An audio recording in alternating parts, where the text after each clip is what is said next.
주님께서 처녀들에 대해서 하신 명령을 나로서는 받은 것이 없습니다.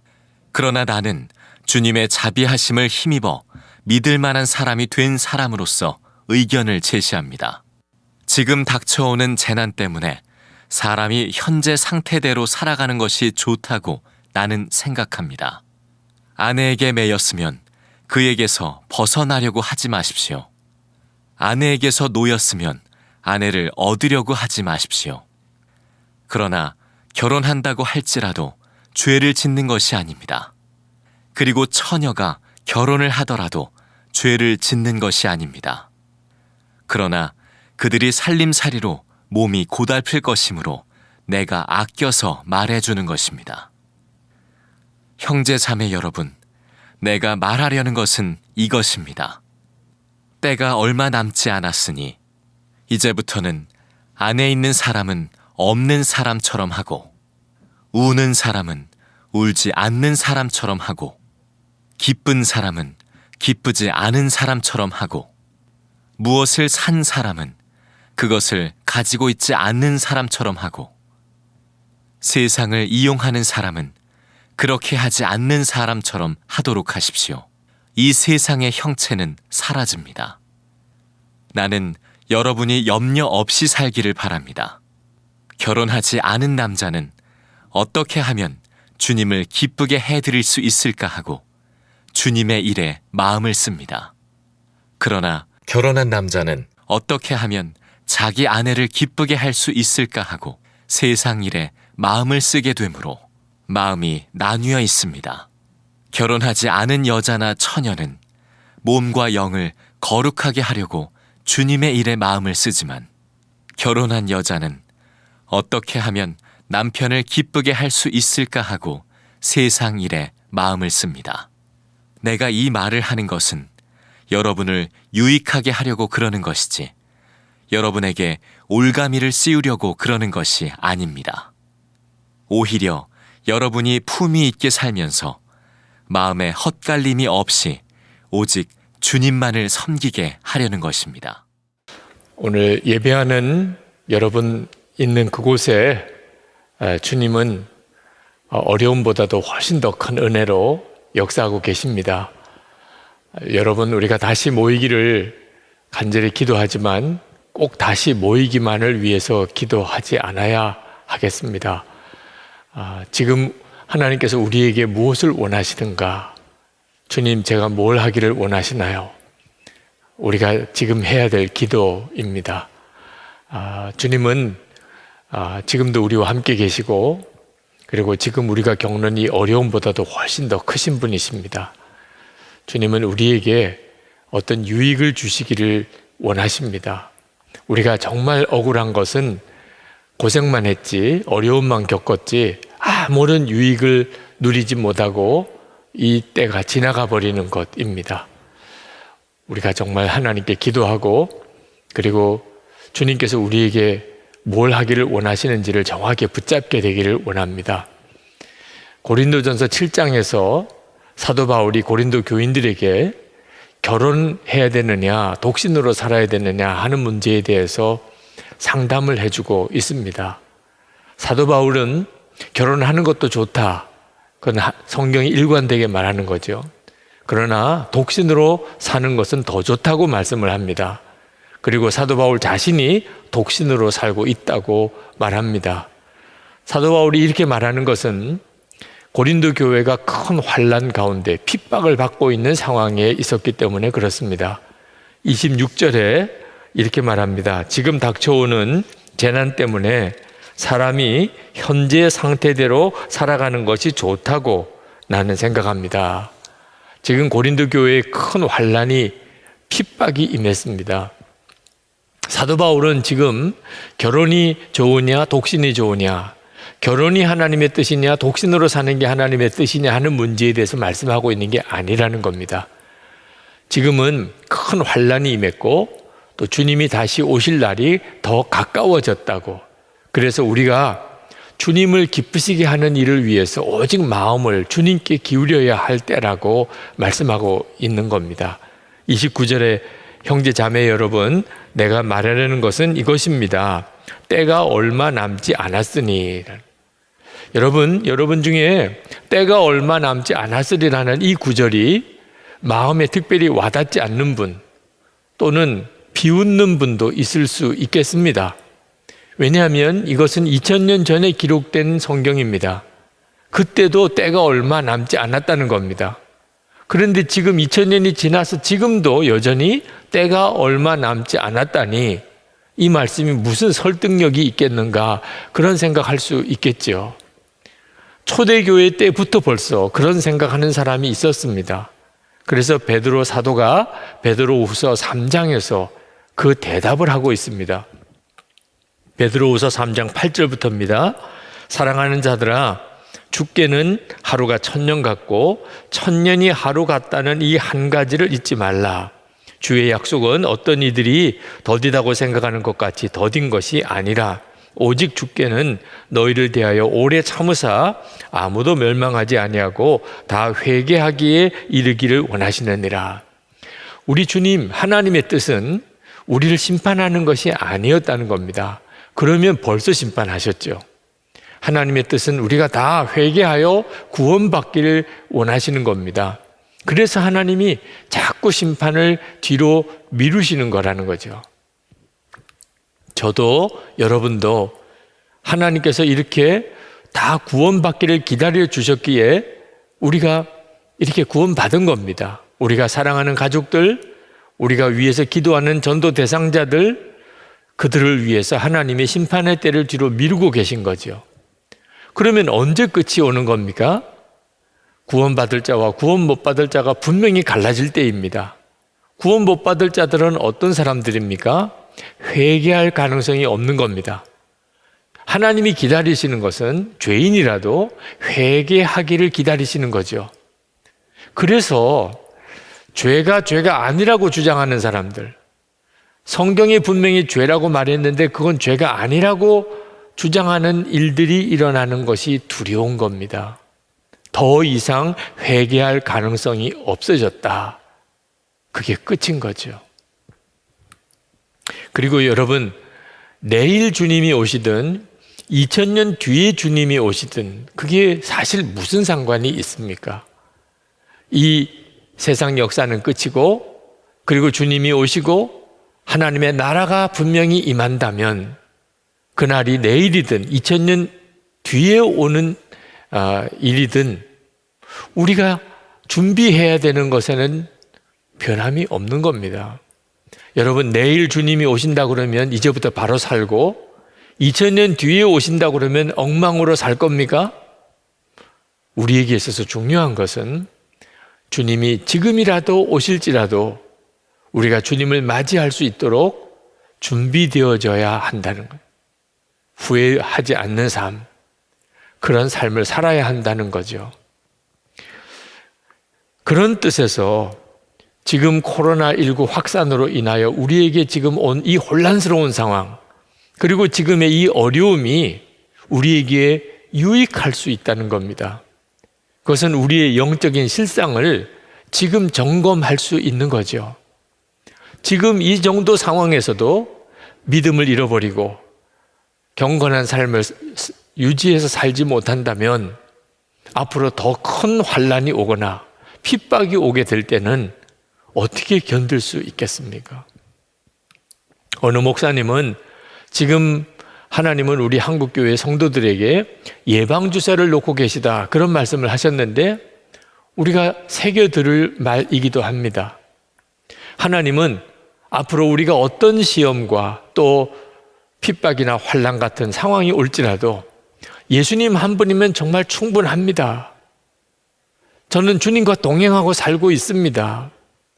그 점에 대해서 우리가 분명할 수 있는 성도가 되기를 원하시는 겁니다. 지금이야말로 그것을 준비해야 되고 점검해야 되고 그리고 그 점에 대해서 우리가 눈이 뜨여야 할 때라는 것입니다. 사도 바울은 때가 얼마 남지 않았으니 그러면서 29절부터 31절까지 이렇게 권합니다. 아내가 있는 사람은 아내가 없는 것처럼 슬픈 사람은 우는 사람은 더 이상 슬픈 일이 없는 것처럼, 기쁜 사람은 더 이상 기쁘지 않은 것처럼, 물건을 산 사람은 마치 자기에게 아무것도 없는 것처럼, 이 세상에서 어떤 권력을 가지고 다른 사람을 마음껏 이렇게 다스릴 수 있는 사람, 그런 위치에 있지 않은 것처럼 그렇게 살으라는 겁니다. 이게 무슨 의미가 있는 거죠? 사도 바울이 말하려고 하는 핵심은 31절 하반절에 이 세상의 형체는 사라진다는 겁니다.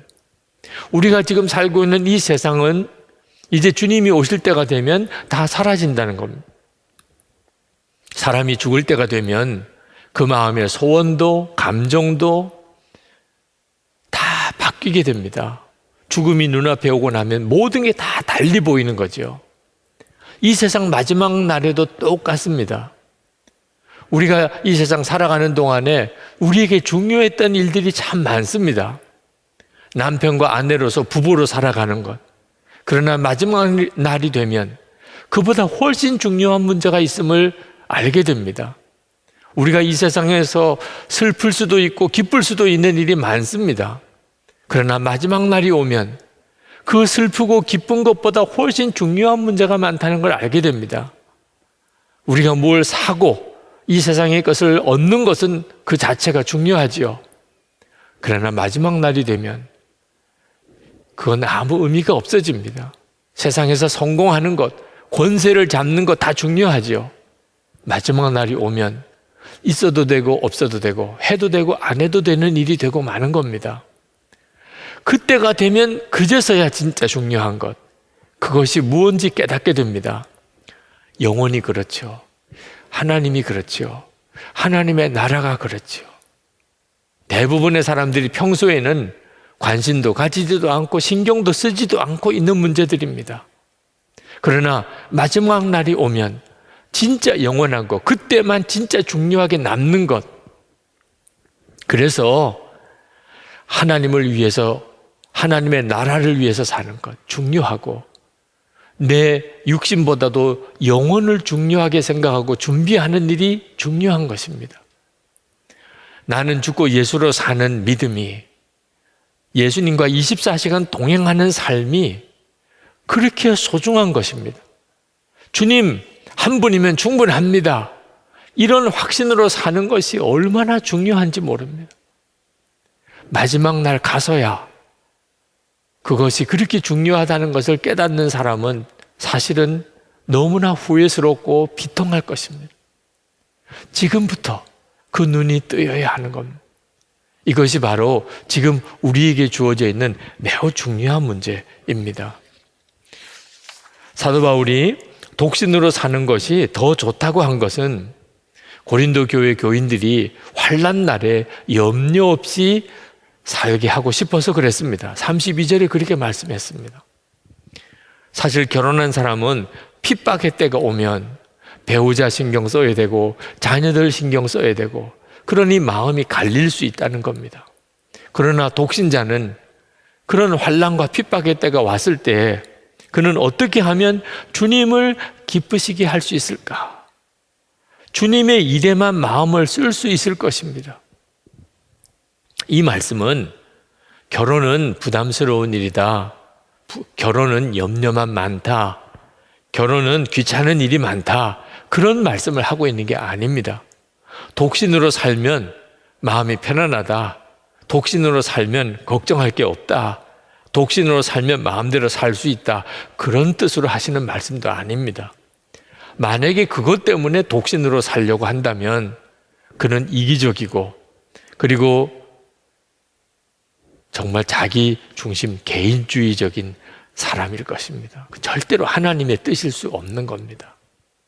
성경은 분명히 결혼이 하나님의 뜻이라고 했습니다. 그러나 주님을 위해서 사는 은사가 있는 사람은 독신으로 사는 것이 더 좋을 수도 있습니다. 결혼이 행복을 주는 것 아니고 독신으로 사는 것이 행복을 주는 거 아닙니다. 결혼해서 불행한 것도 아니고 독신으로 살고 있기 때문에 불행한 것도 아닙니다. 행복과 불행은 결혼이냐 독신이냐에 달려있는 게 아닙니다. 전적으로 주님과의 관계에 달려있는 겁니다. 우리를 행복하게 해주는 그분은 예수님밖에 없습니다. 사도 바울의 관심은 35절에 있는 말씀처럼 환난이 닥칠지라도 품위 있게 살면서 마음이 헛갈림이 없이 오직 주님만을 섬기게 하려는 것입니다. 이것이 사도 바울이 정말 오늘 말씀하려고 하는 것입니다. 만약에 그럴 수 있다면 품위 있게 살고 마음의 헛갈림도 없고 오직 주님만을 위해서 그렇게 살 수 있다면 결혼도 유익한 것이고 독신도 유익한 것입니다. 데이빗 베너가 쓴 거룩한 사귐의 눈뜨라라는 책에 보니까 그 저자가 어느 모임에서 크리스찬 부부의 삶에 대하여 강연을 했습니다. 크리스찬 부부는 함께 살면서 영적으로도 서로 사귐이 있어야 하고 또한 영적인 동지가 되어야 된다 하는 내용의 강연을 했습니다. 그때 그 강연을 듣고 어느 여성도 한 분이 대단히 화를 내면서 항의를 했다고 했습니다. 우리가 결혼 관계를 유지하고 있는 것만도 얼마나 힘든 줄 아세요? 여기에 영적인 우정을 다 갖추라니 우리 보고 죽으라는 말이에요? 그렇게 이야기를 했다는 겁니다. 부부 생활이 그렇게 힘들다는 거죠. 그런데 부부 사이에 영적인 동지까지 되라고요? 제가 그 책을 읽으면서 저희 부부 관계를 생각해 보았습니다. 우리 부부는 어떻게 살고 있는가? 제가 마음에 깨달아지는 것이 있었습니다. 결혼해서 부부로 살기 때문에 신앙생활이 조금 더 힘들어지는 경우도 있습니다. 사도 바울이 그것을 걱정하는 거죠. 그러나 결혼해서 부부로 살기 때문에 오히려 더 믿음이 자라고 주님을 위하여 더 일을 잘할 수도 있구나 하는 것을 깨달았습니다. 저는 결혼하기 전에 저 자신을 잘 알지 못했습니다. 그런데 결혼하고 난 다음에 제가 남편이 되어보고 아버지가 되어보니까 제가 얼마나 문제가 많은 사람인가를 비로소 알게 되었습니다. 결혼하지 않았다면 아마 모르고 지났을 일이 많았을 겁니다. 저는 제 아내와 함께 살면서 저 자신이 참 많은 변화를 가져왔습니다. 지금 제가 이만큼 믿음이 있는 것도, 그렇게 주님의 일을 하는 것도 제 아내가 옆에서 저를 잘 도와주었기 때문, 결혼해서 서로 유익함을 주었기 때문이라고 저는 깨달았습니다. 여러분, 종교개혁을 했던 마틴 루터는 독신이었던 캐톨릭 사제였습니다. 그런데 그가 종교개혁을 하고 난 다음에 수녀였던 카타리나 폰 보라와 결혼을 했습니다. 그가 결혼했던 것에 대한 여러 논란도 있기는 합니다만 실제로 루터는 결혼을 하고 난 다음에 그는 종교개혁을 끝까지 감당할 수 있는 그런 유익을 많이 얻었습니다. 그 일례 중에 하나가, 한 번은 마틴 루터가 종교개혁에 여러 어려운 일이 겹치면서 크게 낙심하고 좌절했었습니다. 그러고는 집에 들어갔는데 아내가 상복을 입고 그리고 곡을 하고 있는 겁니다. 화가 났습니다. 우리 주변에 누가 죽은 사람도 없는데 왜 갑자기 상복을 입고 그렇게 곡을 하며 우느냐 말입니다. 그래서 아내에게 당신 미쳤어? 도대체 누가 죽었다고 이렇게 곡을 하고 있는 거요? 그때 아내가 말했습니다. 당신이 믿는 하나님이 죽었잖아요. 그렇지 않으면 당신이 이렇게 낙심하고 풀이 주고 있을 이유가 있습니까? 그 말을 듣고 루터가 정신을 차렸다는 거죠. 여러분, 우리가 결혼을 하든 독신으로 살든 정말 예수님 한 분이면 충분합니다. 그런 믿음이 된다면, 그래서 주님만을 위해서 살 수 있다면, 그렇다면 다 유익한 것입니다. 그런 믿음이 있을 때 결혼은 결혼대로 유익하고 독신으로 사는 건 독신으로 사는 것도 유익한 것입니다. 유명한 가스펠 가수였던 레나 마리아, 그는 태어날 때 두 팔이 없던 장애인이었고 한쪽 다리도 그저 살덩어리 하나가 붙어 있을 정도, 온전한 다리 형태를 가진 것은 한쪽 다리밖에 없었습니다. 그가 태어났을 때 엄마가 그 태어난 아기를 보여달라고 했는데 의사가 3일 동안을 보여주지 않았습니다. 산모가 너무 충격을 받을까 봐. 그랬던 그녀가 이렇게 이야기를 했습니다.